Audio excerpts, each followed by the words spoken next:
Hello and welcome. This is Japan, and we're gonna go over the TNA Slammiversary PLE that just happened the other day.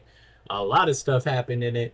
We're gonna go over the pre-show a little bit. Nothing too crazy because it was, just kind of basically what they threw together. I think there was actually three matches, but I don't even remember the middle one, and it wasn't even on the card. Sheet. So I'm assuming it wasn't much of anything. It was Hometown Man versus somebody, but I don't even know. I skipped over it to be honest. I didn't know any of the people.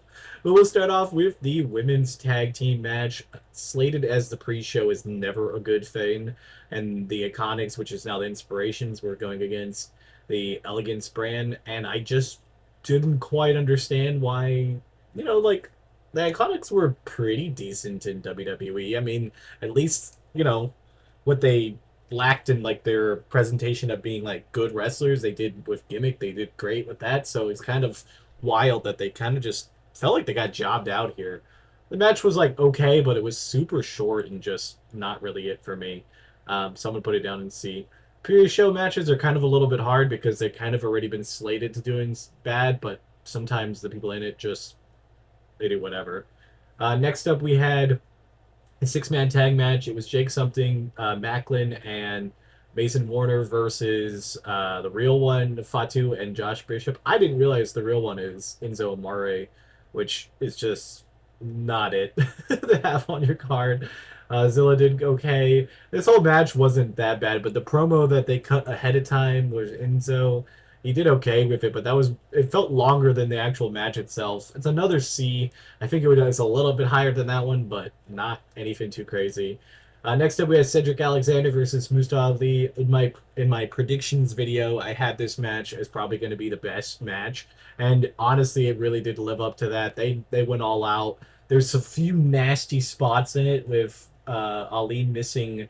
Well, I don't even know if he missed, but they missed catching him on the outside, and he hit his face nasty. Like he got back up and bounced around, but I think they really let that point, like that whole thing, sit so you would have a second to catch back up.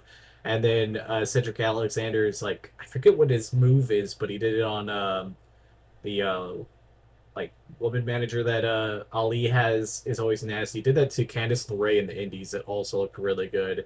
There was a lot to like about this match. If you were gonna watch one match on this card, I feel like this one is easily the one to pick. And it's kind of crazy that it's the opening match. I kind of assumed it was gonna be, but I kind of really thought their best bet was to put it as maybe like the what do you call it, the like co-main event type of thing, but they ran it first. I thought it cooked. I thought I liked it a lot, so I'm putting it up in S tier. Definitely, like I said, if you only have time to watch one match here, this is the one to do it.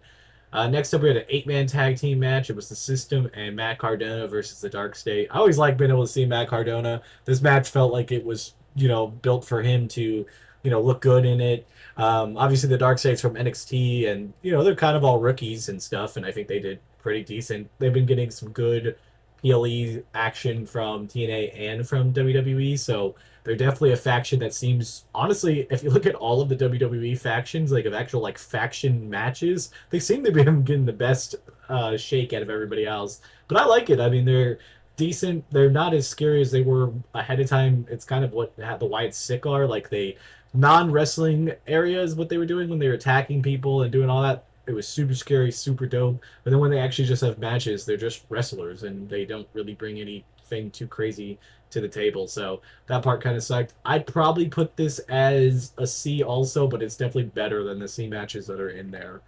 Next up is Tessa Blanchard versus Indy Hartwell. I actually had a pretty good like stock of thinking this match was gonna be pretty good. It seemed like Indy Hartwell was really going to be poised in there to be maybe like the number one contender for the Knockouts title after all of this, but yikes. This match had a lot of botches. Like Indy had quite a few. I could just think of three right off the bat. Tessa Blanchard looked very clunky out there too, and they felt like they had zero chemistry. There's very few times when you see wrestlers wrestle each other and it just feels like none of them know what's going on, and that felt like both. I'm gonna have to put this down in D. I just did not like it. I do not want to watch that ever again. And I kind of felt bad because I was really thinking this was going to be a big stepping stone for Indy, and I think she looked worse than Tessa Blanchard, and Tessa Blanchard could not get past the chance of she's racist, and so this whole thing was just a colossal mess, and I don't really even know if Indy's going to get anything from this getting put over or whatever. Then we had the X Division Championship, Moose versus Leon Slater. This is exactly what I thought it would be. It's just Leon Slater doing crazy crap and Moose just doing that power stuff, which always looks good. This was the right decision to give it to Leon here. He's been built up pretty nicely between working with the Hardys and all that type of stuff going into this, and he's kind of the definition of what an X Division person should be. I put this in a solid A. It was definitely worth the watch if you like X Division matches or just like high flying stuff. It was worked. I mean, obviously Moose isn't that type of wrestler all the time, but I think this is what they were going with. I think they wanted Moose to drop the title so he could possibly go after the TNA Championship, and I think that was the right call because Leon Slater got a nice big boost right here. And then at the end of the match, we finally got our AJ Styles, like him returning to TNA. It was just him coming to say like congratulations, I guess. I do kind of wish there was more. Like I kind of felt we get a little juked by that because it was like, oh, he's gonna be there, and but he literally was just there, and I mean it was cool. I'm glad to see it, but I really felt like it should have led into a match later on compared to something that happens in the next match that leads into a later match. That's kind of where I would have thought they should have done that. But I guess if AJ Styles is poised to maybe take that IC title at SummerSlam, they don't want that to you don't want they don't want to work it in two different areas. I guess I could not tell you if that's what they wanted to do. Um, but oh yeah, I actually messed this up. I forgot the tag match was before this. That's my bad. But I'll put it up in A. It was a nice moment, but I was also a little disappointed that we didn't get anything else. Next up is a men's tag match. It actually happened before the last match. I completely forgot. I even have the card up here. It was the Hardys versus the Nameless versus First Class versus the Rascals. Now, AJ Francis will never have children again because of this match, but I think it was worth it because it was a pretty solid match. He took a nasty tumble off the ladder, straight balls first into like the little hole of the ladder. I don't know what that spot was supposed to be. It did not feel like no matter where he was gonna land, that was gonna feel good, or like even be like remotely. The gravity of him and his size just looked nasty, but he definitely did some crazy stuff. He did the jump off the ladder, and I feel like he definitely has shown how much he's grown since being released from WWE. So I definitely give him kind of the MVP here. Obviously, Jeff Hardy was also pretty high up there with doing some crazy stuff, and the Hardys won. This felt like a good match for them. Obviously, I kind of thought they were going to win because of the severity of it, and it's a good idea to have the Hardys with the titles when you can flop these titles around. And then Bubble Ray came down to basically say, we're better tag team, but we'll see who's better at Bound for Glory. Awesome idea. I'm completely down for it, but like where like the crowd said, where's Devon? Like why didn't Devon come down there with him? It kind of felt so weird not having Devon there. He hopefully had something crazy that he could not get out of, because if it was anything else, that just seems so dumb that they didn't do it. Plus this match kind of got thrown around because they had to change the Rascals up because of injury, I think is what happened. I don't know if that just happened recently or if it was storyline. That part I really didn't understand. But it was a pretty crazy a match. Was it? Didn't they sub him out? Because I just see it at the cage match. They didn't say anything. Maybe I messed up on that. I saw the injury report. I'm not a huge Rascals like seen them much. I remember them in TNA or not TNA in NXT for a little bit, but I don't remember anything else after that.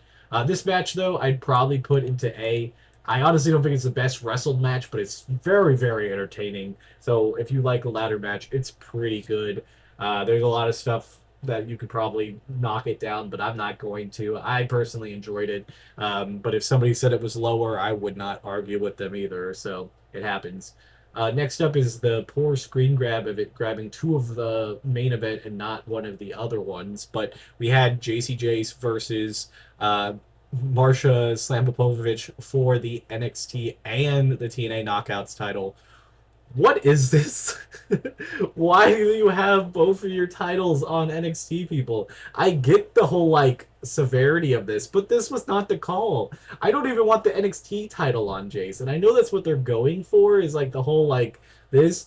But then the worst moment of all that is Jace cheats by hitting her with the title.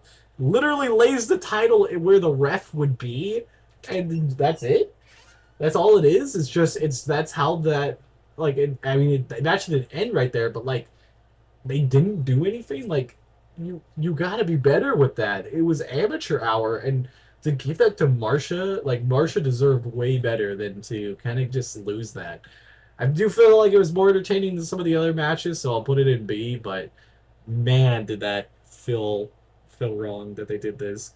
And then we get to the TNA top dog match. I don't know. I was gonna say championship match, but I don't even know anymore. Trick Williams, Joe Hendry, Mike Santana, and why? Why again? What? I have no problem with Trick winning to a certain extent. Trick is a great athlete. He's young, but you have two people that are TNA superstars that are over. Like Mike Santana is very over. Joe Hendry's over, and you pick the one guy that's not TNA. What is this partnership? I'm 100% on board with the partnership, but I don't know what you're doing here. Are we gonna have Leon Slater lose the X Division title to Rin Sinclair or something? Like, what are we doing with this? Like, I get having some TNA people and NXT people doing battle and having NXT go above them, but TNA now feels like it goes WWE main roster, NXT, Evolve, and then TNA.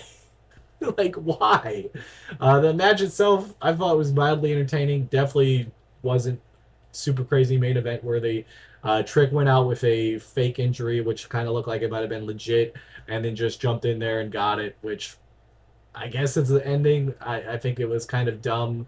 That's a fine ending for like a television show, but for the your main event of your big PLE, that just did not feel right. I'll put it in B.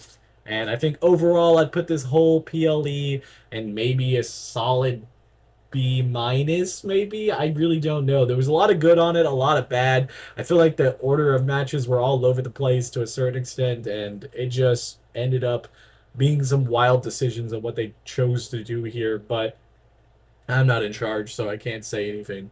But if you like this video, don't forget to like, comment, and subscribe. Tell me how you guys enjoyed it if you watched it, and are you excited for Bound for Glory, which is their next big thing coming? They have already Dudley's versus Hardy's probably, and that should be like fun and not really a good match, but fun because of the nostalgia. So there's at least that, and maybe maybe Out of the Mud will win the tag team titles there, and they'll be part of that thing. I don't know. Whatever NXT team you want to pick, they'll just win it.